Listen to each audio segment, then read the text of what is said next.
தாவீது சொல்லுகிறார், கர்த்தர் எனக்கு செய்த உபகாரங்களுக்காக அவருக்கு நான் எண்ணத்தை செலுத்துவேன் என்று 12வது வசனத்தில் சொன்னார். 116வது சங்கீதத்தில் 12வது வசனத்தில் எண்ணத்தை செலுத்துவேன் என்று சொன்ன தாவீது 17வது வசனத்தில் சொல்லுகிறார், கர்த்தருக்கு ஸ்தோத்திர பலிகளை செலுத்தி கர்த்தருடைய நாமத்தை தொழுது கொள்வேன். ஹல்லேலூயா.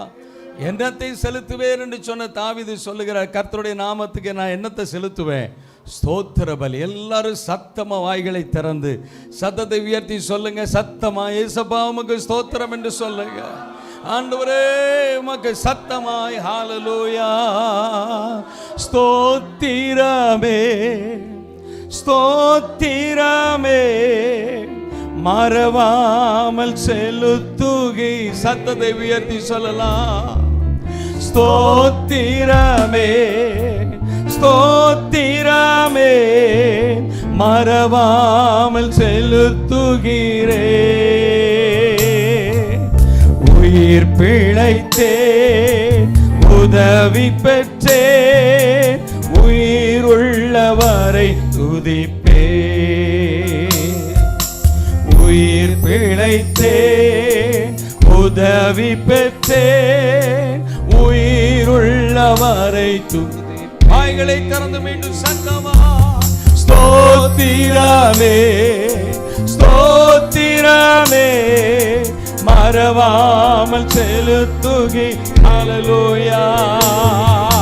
ஸ்தோத்திரமே ஸ்தோத்திரமே மறவாமல் செலுத்துகிறே.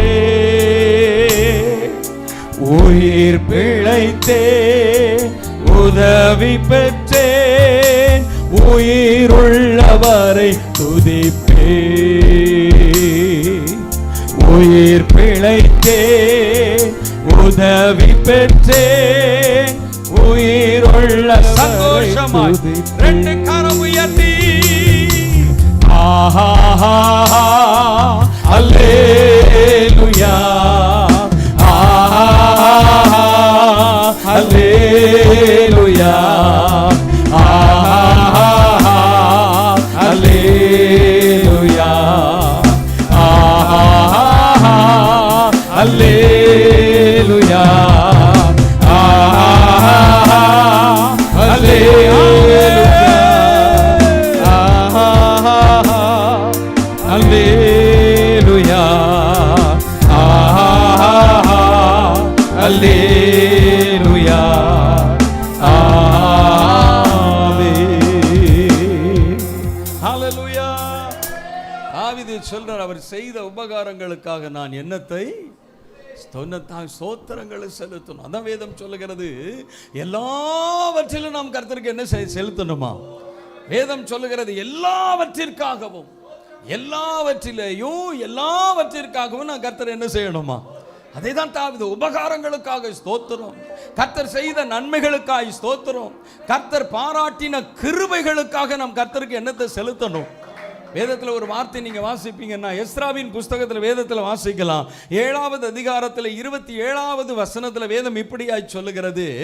எஸ்ராவின் புஸ்தகத்தில் 7வது அதிகாரத்தில் 27வது வசனத்தில் வேதம் சொல்லுகிறது, எருசலேமில் உள்ள கர்த்தருடைய ஆலயத்தை அலங்கரிக்க இப்படிப்பட்ட யோசனையை ராஜாவின் இருதயத்திலே அருளி, ராஜாவுக்கும் அவருடைய மந்திரிமார்களுக்கும் ராஜாவின் கைக்குள்ளான பலத்தை எல்லா மகா பிரபுக்களுக்கு முன்பாக எங்களுக்கு தயவு கிடைக்க பண்ணின எங்கள் தேவனாகிய ஹல்லேலூயா அவருக்கு என்னவா? ஸ்தோத்திரம். ஹல்லேலூயா. தயவு பாராட்டின கர்த்தருக்கு ஸ்தோத்திரம்.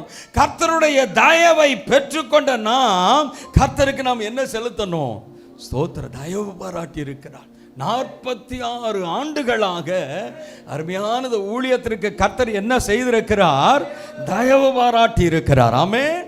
ஹல்லேலூயா. அந்த தயவுக்காக நாம் கர்த்தருக்கு என்ன செலுத்தணுமா? ஹல்லேலூயா. மோசே ஆண்டவர்கிட்ட கேட்கிறார், ஆண்டவரே உம்முடைய சமூகம் எனக்கு முன்பாக செல்லணும். அப்போ ஆண்டவர் ஒரு வார்த்தையை நீங்கள் சொல்லுகிறத வேதத்தில் நீங்கள் வாசிக்கலாம். யாத்திராகமத்தின் புஸ்தகத்தில் 33வது அதிகாரத்தில் 19வது வசனத்தை நீங்கள் வாசிப்பீங்கன்னா அங்கே வேதத்தில் இப்படியாக நாம் வாசிக்கிறோம். அதற்கு அவர், என்னுடைய தயை எல்லாம் நான் உனக்கு முன்பாக என்ன செய்ய பண்ணி, கடந்து போக பண்ணி. ஹல்லேலூயா. தயவுக்காக ஸ்தோத்திரம் செலுத்தணும். அந்த தயவு தான் மோசேக்கு முன்பாக என்ன செஞ்சது, கடந்து போச்சு. செங்கடல் வந்தாலும் சரி, பார்வோன் சேனைகள் வந்தாலும் சரி, எல்லாவற்றையும் மேற்கொள்வதற்கு அவருக்கு பலன் எப்படி கிடைச்சது தெரியுமா? கர்த்தருடைய தயவு. ஆமென். 46 ஆண்டுகளாக இந்த சபையை நடத்தி வந்திருக்கிறாரே, அற்புதமாய் ஆச்சரியமாய் கர்த்தர் நடத்தி வந்ததற்கு காரணம் அவருடைய தயவு. இந்த ஊழியத்தை விட்டு என்ன செய்யல, விலகல. ஹல்லேலூயா. அதை உணர்ந்து தான் சொல்லுகிறார் யாக்கோபு சொல்றார், ஆண்டவரே நீர் காண்பித்த கோலும் தடியுமா போனையா, ஆனா இன்றைக்கு இப்படி ஆசீர்வதிக்கப்பட்டதற்கு காரணம் என்னது? தயவு. எத்தனை பேர் இந்த தயவு உணர்ந்து சொல்றீங்க? சத்தமா வாய்களை திறந்து சொல்லுங்க, இயேசுவே உங்க தயவுக்காக நன்றி. ஆண்டவரே உங்க தயவு, அந்த தயவை நினைச்சு வாய்களை திறந்து சத்தத்தை உயர்த்தி சொல்லுங்க, இயேசப்பா, இயேசுவே உமக்கு நன்றி செலுத்துகிறோம், ஸ்தோத்திரிக்கிறோம். சத்தமா சொல்லுங்க அந்த தயவு. ஹல்லேலூயா.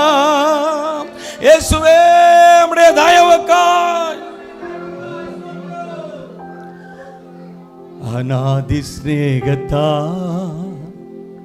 என்னை நேசித்தீரையா, காருண்யத்தினா என்னை இழுத்து கொண்டீரே. சத்தத்தை உயர்த்தி சொல்லாமா?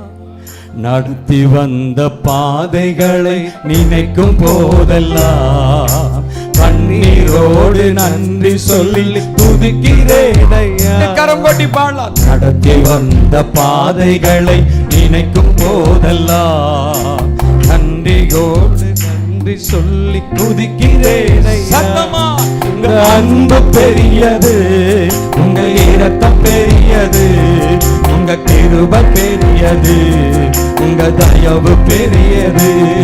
உங்க அன்பு பெரியது, உங்க இரக்கம் பெரியது, உங்க கிருபை பெரியது, உங்க தயவு பெரியது. உங்க அன்பு பெரியது, உங்க இரக்கம் பெரியது, உங்க கிருபை பெரியது, உங்க தயவு. சத்தமா வாய்களை திறந்து கர்த்தர் செய்ய நினைத்தது தடைபடவில்லை, சகலத்தையும் நன்மையாக செய்து நினைத்தது தடைபடவில்லை, சகலத்தையும் நன்மையாக செய்து முடித்தீரே. உங்க அன்பு பெரியது, உங்க இரக்கம் பெரியது, உங்க கிருபை பெரியது, உங்க தயவு பெரிய. தயவை உணர்ந்து அன்பு பெரியது, உங்க கிருபை பெரியது, உங்க தயவு பெரியது. ஆமென். ஹல்லேலூயா. வனாந்தரத்தில் ஒரு ஜெயமுள்ள ஒரு பிரயாணத்தை பண்ணினதற்கு காரணம் ஆண்டவர் மோசேக்கு முன்பாக எதை கடந்து போக பண்ணினார்? தயவு. ஹல்லேலூயா. இந்த ஊழியத்திற்கு முன்பாக கர்த்தர் எதை கடந்து போக பண்ணியிருக்கிறார்? தயவை கடந்து போக பண்ணினார். ஹல்லேலூயா. அந்த தயவை நினைச்சு நம்ம கர்த்தருக்கு நாம் என்ன செய்யணும்? ஸ்தோத்திரம் செலுத்தணும். ஹல்லேலூயா. ஹல்லேலூயா. இந்த உயிருள்ள நாட்கள் எல்லாம் உம்மை புகழ்ந்து பாடிடு. கரம் கொட்டி பாடலாம். இந்த உயிருள்ள நாட்கள் எல்லாம் உம்மை புகழ்ந்து. வாய்களை திறந்து சத்தமா ராஜா நீ செய்த நன்மைகளை எண்ணிய துதித்திடுவே. ராஜா நீ செய்த நன்மைகளை எண்ணிய. காய்களை திறந்து சத்தமா ஆராதனை உமக்கே, ஆராதனை உமக்கே, ஆராதனை உமக்கே, ஆராதனை உமக்கே, ஆராதனை உமக்கே, ஆராதனை உமக்கே, ஆராதனை உமக்கே, ஆராதனை உமக்கே. உந்தன் பலவீன நேரங்களில் உந்தன் கிருபை தந்தீரையா. உந்தன் பலவீன நேரங்களில் உந்தன் கிருபை தந்தீரையா.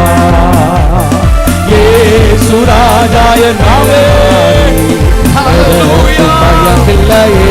சபைக்கு பலனாயிருந்து வழி நடத்தினவர், சபைக்கு ஆதரவாயிருந்து வழி நடத்தினவர். ஆராதனை உமக்கே, ஆராதனை உமக்கே, ஆராதனை உமக்கே, ஆராதனை உமக்கே, ஆராதனை உமக்கே. மகிமை ஆராதனை உமக்கே, ஆராதனை உமக்கே. தேவனும் நீரே, என் ஜீவனும் நீரே, ராஜராஜனா என் சர்வமும் நீரே.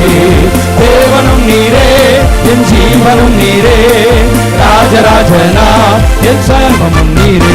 எந்த காலத்திலும் எந்த நேரத்திலும் நன்றியால் உம்மை நான் துதிப்பேன். இயேசுவே உம்மை நான் துதிப்பேன், துதிப்பேன், எந்த வேளையிலும் துதிப்பேன். இயேசுவே உம்மை நான் துதிப்பேன், துதிப்பேன், எந்த வேளையிலும் துதிப்பேன். ஆராதனை உமக்கே, ஆராதனை உமக்கே, ஆராதனை. கர்த்தர் செய்த இந்த சபைக்கு செய்த தயவுக்காக, ஊழியர்களுக்கு செய்த தயவுக்காக வாய்களை திறந்து உம்மை ஆராதிக்கிறோம், உம்மை ஆராதனை செய்கிறோம். ஆராதனை உமக்கே, ஆராதனை உமக்கே. ஹல்லேலூயா, ஹல்லேலூயா, ஹல்லேலூயா, ஹல்லேலூயா, ஹல்லேலூயா. நாமத்தை பிரஸ்தாபப்படுத்துகிற எந்த ஸ்தானத்திலும் நாம் வந்து உங்களை ஆசீர்வதிப்பேன் என்று சொன்ன தேவன் இஸ்ரவேலின் துதிகளுக்குள்ளாய் வாசம் பண்ணுகிறவரே. ஹல்லேலூயா,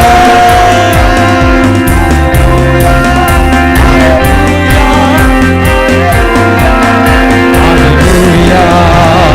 பொழிந்திடும் வல்லமை, உன்னதத்தின் வல்லமை, ஆவியின் வல்லமை, அக்கினியின் வல்லமை. பொழிந்திடும் வல்லமை, உன்னதத்தின் வல்லமை, ஆவியின் வல்லமை, அக்கினியின் வல்லமை. வல்லமை தேவை தேவா.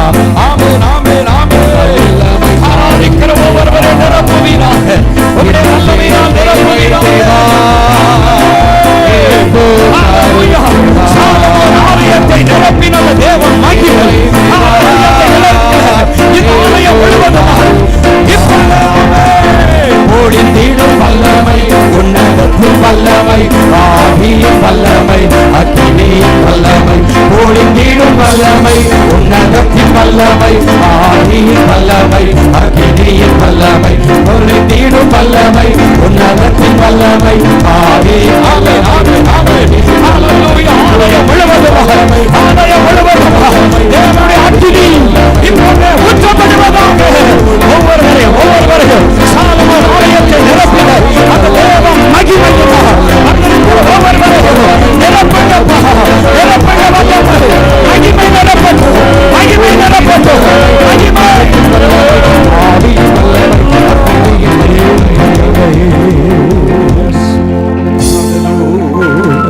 வாய்களை திறந்து சத்தமா சொல்லுங்க. தயவுக்காக உமக்கு நன்றி, உம்முடைய தயவுக்காக உமக்கு நன்றி ஆண்டவரே.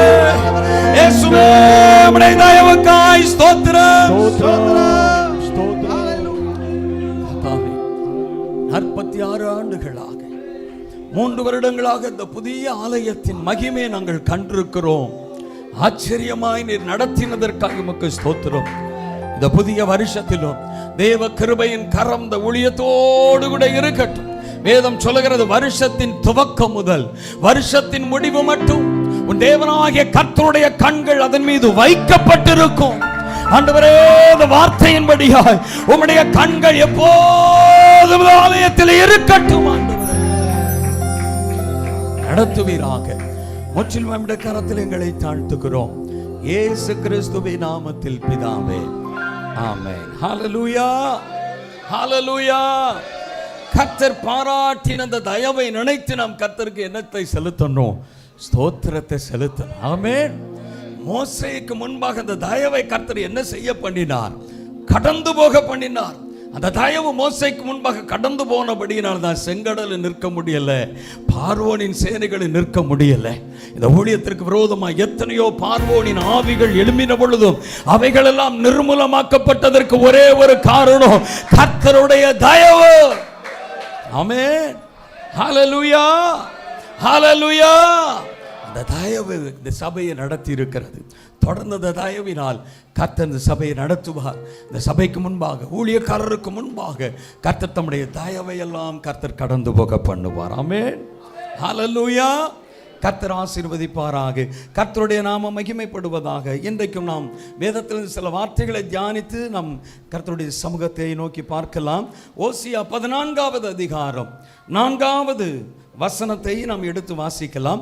ஓசியா 14வது அதிகாரம் 4வது வசனத்திலே வேதத்திலே இப்படியாக நாம் வாசிக்கிறோம். நான் அவர்கள் சீர்கேட்டை குணமாக்குவேன். அவர்களை நான் மனப்பூர்வமாய் நான் சிநேகிப்பேன். கோபம் அவர்களை விட்டு, என்னுடைய கோபம் அவர்களை விட்டு என்ன செய்திட்டு? நீங்கிற்று. ஹல்லேலூயா. எல்லாரும் வாய்களை திறந்து கரம் கொட்டி மகிமைப்படுத்துங்க பார்க்கலாம். ஹல்லேலூயா, ஹல்லேலூயா. இந்த வருஷத்தில் ஆண்டவர் இந்த சபையை மனப்பூர்வமாய் சிநேகிக்கக்கூடிய ஒரு வருஷமாய் கர்த்தர் இந்த சபையை ஆசீர்வதிப்பாராக. ஆமென். ஆண்டவர் சொல்லுகிறார், நான் மனப்பூர்வமாய் நான் என்ன செய்வேன்? சிநேகிப்பேன். ஹல்லேலூயா. வாய்களை திறந்து மகிமைப்படுத்தி சொல்லுங்க.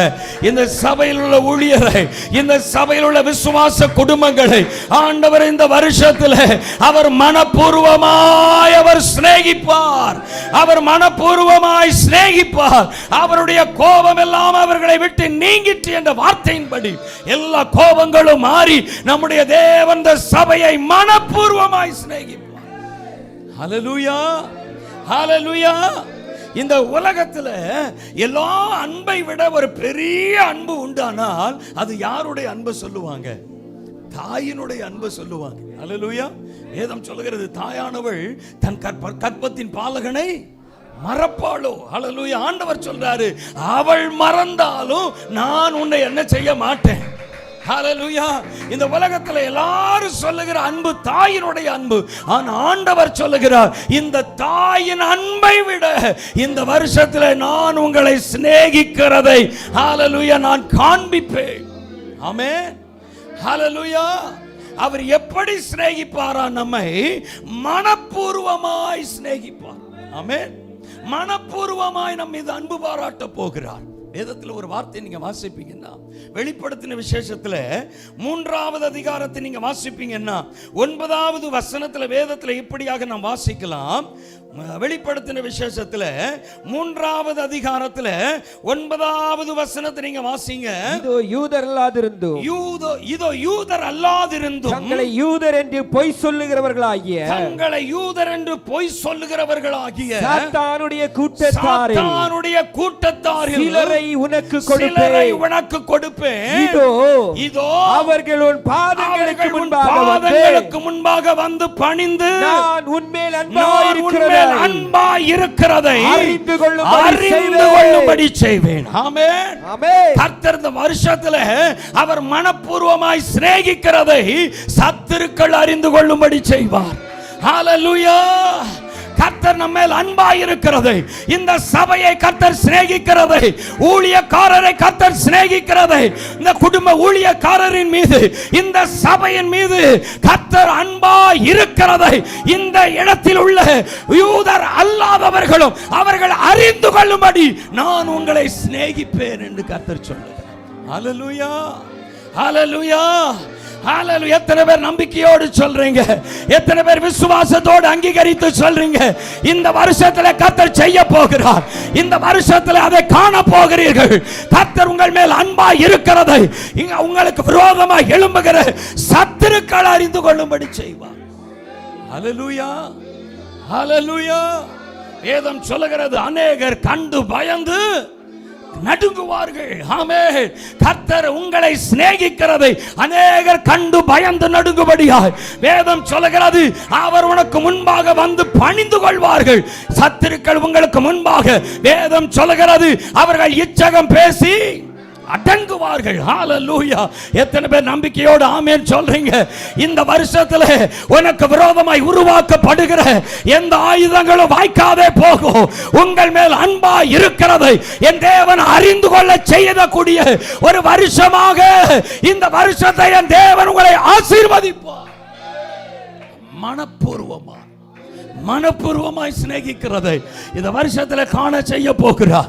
சபையில மாத்திரம் அல்ல, இந்த சபைக்கு வருகிற ஒவ்வொரு விசுவாச குடும்பத்தையும் என் தேவன் இந்த வருஷத்துல சிநேகிக்கிறதை இந்த வருஷத்தில் இந்த சபையில் உள்ள விசுவாச குடும்பங்கள் ஒவ்வொருவரை காணும்படி செய்ய போகிறார். உங்கள் சத்துருக்கள் எல்லாம் கர்த்தர் உங்கள் மீது அன்பா இருக்கிறதை என் தேவன் அறிந்து கொள்ளும்படி செய்வார். ஆமென். ஈசாக்கோடு கூட இருந்ததை கர்த்தர் இருந்ததை சத்துருக்கள் அறிந்து கொண்டு அவனோடு கூட என்ன பண்ணாங்க? உடன்படிக்கை பண்ணாங்க. ஹல்லேலூயா. கர்த்தர் உம்மோடு கூட இருக்கிறதை நாங்கள் என்ன செய்து கொண்டோம்? அறிந்து கொண்டோம். இந்த வருஷத்துல கர்த்தர் அதை செய்ய போகிறார். இந்த வருஷத்துல கர்த்தர் அதை செய்ய போகிறார். சபைக்கு விரோதமாய், ஊழியக்காரர் குடும்பங்களுக்கு விரோதமாய், தேவனுடைய பிள்ளைகளுக்கு விரோதமாய் எழும்புகிற சத்துருக்களை எல்லாம் என் தேவன் ஒன்றை அறிந்து கொள்ளும்படி செய்ய போகிறார். அவர் உங்கள் மீது அன்பாய் இருக்கிறதை. ஆமென். ஹல்லேலூயா, ஹல்லேலூயா. வேதத்தில் ஒரு வார்த்தை நீங்க வாசிங்க, ஏசாயா புஸ்தகத்தில் வாசிக்கலாம். 66வது அதிகாரத்தில் 14வது வசனத்தை நீங்க எடுத்து வாசிங்க. அங்க வேதம் இப்படியா சொல்லுகிறது. ஏசாயா 66வது அதிகாரம் 14வது வசனம். நீங்கள் அதை காணும்போது உங்கள் இருதயம் மகிழ்ந்து உங்கள் எலும்புகள் புல்லை போல செழிக்கும். அப்பொழுது கர்த்தருடைய ஊழியக்காரரிடம் அவருடைய கரமும் அவருடைய சத்துருக்களிடத்தில் அவருடைய சினமும் அறியப்படும். ஆமென். கர்த்தருடைய ஊழியக்காரரிடத்தில், தேவனுடைய சபையிலே கர்த்தருடைய கரம் இருக்கிறது. கர்த்தர் இந்த சபையை சிநேகிக்கிறது. கர்த்தர் தம்முடைய ஊழியக்காரரை நேசிக்கிறதை கர்த்தர் அறியும்படி செய்வார். ஆனா அதே நேரத்தில் அவருடைய சத்துருக்களிடத்தில் யாருடைய சினம் அறியப்படுமா? ஹல்லேலூயா. உங்களிடத்தில் தேவனுடைய அன்பு அறியப்படும். அதே நேரத்தில் உங்களுக்கு விரோதமாக இருக்கிற சத்துருக்களிடத்தில் யாருடைய சினமா? கர்த்தருடைய சினம். ஆமென். இந்த வருஷத்தில் கர்த்தர் அதை செய்ய போகிறார். சபைக்கு மாத்திரம் அல்ல, சபையில் உள்ள ஒவ்வொரு விசுவாச குடும்பத்தில் கர்த்தர் செய்ய போகிறார். உங்களுக்கு விரோதமாக எத்தனை சத்துருக்கள் எழும்பினாரோ இந்த வருஷத்தில் சத்துருக்கள் இடத்தில் கர்த்தருடைய சினத்தை என் தேவன் அறியும்படி செய்ய போகிறார். உங்கள் மீது அன்பாய் இருக்கிறதை சத்துருக்கள் எல்லாம் அறிந்து கொள்ளும்படி தேவன் உங்களை சிநேகிக்க போகிறார். ஆமென். ஹல்லேலூயா. ஆண்டவர் சொல்லுகிறார், நான் மனப்பூர்வமாய் நான் உங்களை சிநேகிப்பேன். ஆமென். ஹல்லேலூயா. அடுத்த வசனத்துல வாசிக்கலாம், கர்த்தர் நம்மை அன்பா இருக்கும் பொழுது, கர்த்தர் நம்மிடத்திலே மனப்பூர்வமாய் நம்மை சிநேகிக்கும் பொழுது என்ன நடக்கிறது என்று அடுத்த பகுதியில் நீங்க வேதத்தை வாசிங்க. 14வது அதிகாரத்தில் ஓசியாவில் 5வது வசனத்தை நீங்க வாசிங்க. ஓசியா 14வது அதிகாரம் 5வது வசனம். நான் இஸ்ரவேலுக்கு பனியை போல இருப்பேன். ஆமென். அவர் நம்மை மனப்பூர்வமாய் சிநேகிக்கும் பொழுது நம்முடைய வாழ்க்கையில என்ன நடக்கிறதா? அவர் நமக்கு எப்படி மாறிடுவாரா? பனியை போல மாறிடுவார். ஹல்லேலூயா. வேதத்தில் சொல்லப்பட்டிருக்கிறது, நிலத்தினுடைய சகலவித பூண்டுகளும் இன்னும் என்ன செய்யல? முளைக்கல. காரணம் என்ன? வேதத்தில் என்ன சொல்லப்பட்டிருக்கிறது? மூடு பனி பூமியில என்ன செய்யலையா? எழும்பல. வேதம் சொல்லுகிறது, அப்பொழுது மூடு பனியை கர்த்தர் எழும்ப செய்தார். சகலவித பூண்டுகள் என்ன செய்ய? முளைக்க ஆரம்பித்தது. இந்த வருஷத்துல கர்த்தர் நீங்க நினைக்கிற நன்மைகளை, நீங்க இந்த வருஷத்துல நினைக்கிற ஆசீர்வாதங்களை, இந்த வருஷத்துல நீங்கள் எதிர்பார்க்கிற சந்தோஷங்களை கர்த்தர் உங்க வாழ்க்கையில முளைக்கும்படி செய்ய வேண்டுமானால் மனப்பூர்வமா இந்த வருஷத்துல நான் உங்களை சிநேகிப்பேன். கர்த்தர் உங்களுக்கு பனியை போல இருப்பார். எந்த நன்மைய வாழ்க்கையில காணப்படல, எந்த துளிரிய வாழ்க்கையில தோன்றல, எந்த ஆசீர்வாதம் வாழ்க்கையில தோன்றலன்னு சொல்லி ஒருவேளை கவலையோடு இருக்கிறீங்களோ, இந்த வருஷத்துல கர்த்தர் உங்களை மனப்பூர்வமாய் சிநேகிக்கிறபடியினால் ஹல்லேலூயா ஒரு புதிய துளிரை என் தேவன் உங்கள் வாழ்க்கையில தோன்ற பண்ண போகிறார். ஹல்லேலூயா, ஹல்லேலூயா. கர்த்தர் உங்க வாழ்க்கையில ஒரு துளிரை தழைக்க பண்ண போகிறார். ஆமென். கர்த்தர் உங்களுக்கு பனியை போல இருப்பார். வேதம் அடுத்த வேதம் சொல்லுகிறது, கர்த்தர் நம்மை மனப்பூர்வமாய் சிநேகிக்கிறபடியினால் நான் இஸ்ரவேலுக்கு பனியை போல இருப்பேன், அவன் லீலி புஷ்பத்தை போல மலருவான். இந்த வருஷத்துல கர்த்தர் உங்களை மலர செய்ய போகிறார்.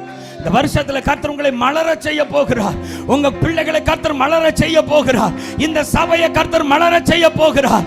இந்த தக்காளி விளை பகுதியில் என் தேவன் இந்த சபையை மலர செய்ய போகிறார். இதனுடைய வாசனையை என் தேவன் இந்த இடம் முழுவதுமாக, இந்த ஊர் முழுவதுமாக, இந்த ஆத்துமரசர் சபையின் வாசனையை என் தேவன் இந்த வருஷத்துல மலர செய்து இந்த வருஷத்துல முழுவதுமாய் வீச செய்ய போகிறார். ஆமென். கர்த்தர் உங்களை மனப்பூர்வமாய் சிநேகிக்கிறபடியினால் இந்த வருஷத்துல கர்த்தர் உங்களை மலர செய்வார். இது சபைக்கு மாத்திரம் அல்ல, சபையில் உள்ள ஒவ்வொரு விசுவாச குடும்பங்களையும் இந்த வருஷத்துல கர்த்தர் மலர செய்ய போகிறார். நீங்கள் மலர போறீங்க, நீங்கள் ஆசீர்வாதங்களை சுதந்தரிக்க போறீங்க. இந்த வருஷத்துல நன்மைகளை கர்த்தர் செய்ய போகிறார். நம்புறவங்க ஆமென் சொல்லுங்க பார்க்கலாம். வாய்களை திறந்து ஆமென் சொல்லுங்க. என் தேவன் மலர செய்யும்படி இந்த வருஷத்துல மனப்பூர்வமாய் சிநேகிக்க போகிறார். அவர் உங்கள் மீது அன்பா இருக்கிறதை பிற ஜாதிகளும் அறிந்து கொள்ளும்படி கர்த்தர் மலர செய்வார். ஆமென். ஹல்லேலூயா. அவர் பனியை போல இருப்பார். நம்மை மலர செய்கிறது மாத்திரம் அல்ல. நீங்க அந்த வசனத்தை திரும்ப உடனே அடுத்த பகுதியை வாசிங்க. லீபனோனை போல வேரூன்றி நிற்பான். வேரூன்றி என்ன செய்திருப்பானா? நிற்பான். ஹல்லேலூயா. அவர் உங்கள் மீது அன்பாய் இருக்க போகிறதினால், அவர் உங்களை மனப்பூர்வமாய் சிநேகிக்க போகிறதினால் அவர் உங்களுக்கு பனியை போல இருப்பார். நீங்கள் மலருகிறது மாத்திரமல்ல, கர்த்தர் உங்களை வேரூன்றி நிற்க வைப்பார். ஹல்லேலூயா. உங்களை பிடுங்க நினைத்தவர்கள் எல்லாம், உங்களை தள்ள நினைத்தவர்கள் எல்லாம், உங்களை எந்த இடத்திலிருந்து உங்களை துரத்தி விட வேண்டும் என்று நினைத்தார்களோ அதே இடத்துல தேவன் உங்களை வேரூன்றி நிற்க வைப்பார். உங்க குடும்பத்தின் நடுவில், உங்களை துரத்த நினைத்த சத்துருக்களின் நடுவில் என் தேவன் உங்களை வேரூன்றி நிற்க வைப்பார். அது வேதம் சொல்லுகிறது. என் தேவன் உங்களை வேரூன்றி நிற்க வைப்பார், வேரூன்ற செய்வார். வேதத்தில் சொல்லப்பட்டிருக்கிறது. சங்கீத புத்தகத்தை நீங்க எடுத்து வாசிப்பீங்கன்னா 92வது சங்கீதத்தை எடுத்து வாசிக்கலாம். சங்கீதம் 92வது சங்கீதத்தில் 12வது வசனத்தை நீங்க எடுத்து வாசிங்க. அங்க வேதம் சொல்லுகிறது, நீதிமானை போல செழித்து லீபனோனில் உள்ள அவன் கேதுருவை போல் அவன் என்ன செய்வானா? வளருவான். ஹல்லேலூயா, ஹல்லேலூயா. அவன் கேதுருவை போல அவன் வேரூன்றி நிற்கும்படி அவனை வளரும்படி செய்வேன் என்று சொன்ன தேவன் இந்த வருஷத்தில் உங்களை கர்த்தர் வேரூன்ற செய்வது மாத்திரம் அல்ல, என் தேவன் உங்களை வளர செய்வார். வளர்ச்சியை யாரால் என்ன செய்ய முடியாது? தடுக்க முடியாது. ஹல்லேலூயா. இந்த சபையை கர்த்தர் வளர செய்ய போகிறார். வேதம் சொல்லுகிறது, ரட்சிக்கப்படுகிறவர்களை என் தேவன் சபையிலே அனுதினமும் என்ன செய்து கொண்டு வந்தாரா? இந்த சபையின் வளர்ச்சியை யாராலும் தடுக்க முடியாது. என் தேவன் இந்த சபையை வளர வைப்பார். கேதுருவை போல வேரூன்றி நிற்க வைத்து என் தேவன் இந்த சபையை வளர வைப்பார். ஆமென். ஹல்லேலூயா. ஆண்டவர் சொல்லுகிறார், நான் மனப்பூர்வமாய் சிநேகிப்பேன், நான் மனப்பூர்வமாய் சிநேகிப்பேன், நான் மனப்பூர்வமாய் அவனை சிநேகித்து அவனுக்கு நான் பனியை போல இருப்பேன். அவன் லீலி புஷ்பத்தை போல என்ன செய்வான்?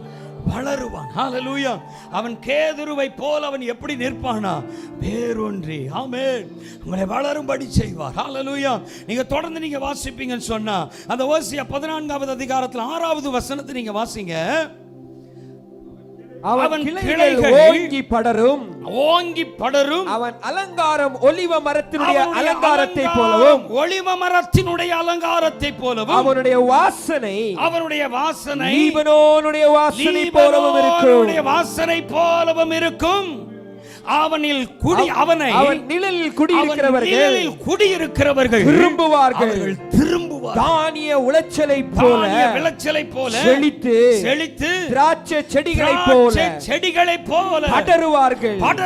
அவன் வாசனை அவனுடைய வாசனை லீபனோனுடைய லீபனோனுடைய திராட்சைரசத்தைப் போல இருக்கும். வாசனையைப் போல இருக்கும். ஆமென்.